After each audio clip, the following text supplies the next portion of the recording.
আসসালামু আলাইকুম, সবাইকে জানাই শুভ সকাল। সকালবেলা ঘুম থেকে উঠলাম, উঠতে যে আমরা যে ধান ক্ষেত পরিষ্কার করতেছি আজকে 2-3 দিন ধরে। আজকে সকালবেলা ঘুমে উঠতে আবার ক্ষেতের উদ্দেশ্যে রওনা দিলাম। তো বন্ধের অনেকে ক্ষেত লাগাইতেছে, তো আমরাও ক্ষেতটা লাগানি না রাখবো। তো আজকে একটু পানি হিসন লাগবো, ক্ষেত পানি হিসন লাগবো দেখে বাড়িতে একটা বল লুই আইছি। বল লুয়ে ক্ষেতের সামনে দিই যে ক্ষেত অনেক জায়গা থেকে এত পানি কম আছে, হিচ্ছে দেন লাগবো। ফলে সাইকেলটা স্ট্যান্ড করে তৈছি।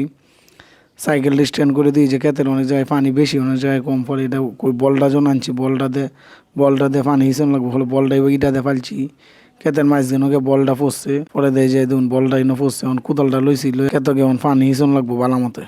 এইবার পানি হিসাটা কিন্তু অনেক মজা আছে। অনেকে ছোটোবেলায় বা পানি হিচ্ছে মাছ ধরছেন, আমরা কিন্তু ক্ষেতে পানি দিতেছি, মাছ ধরো না।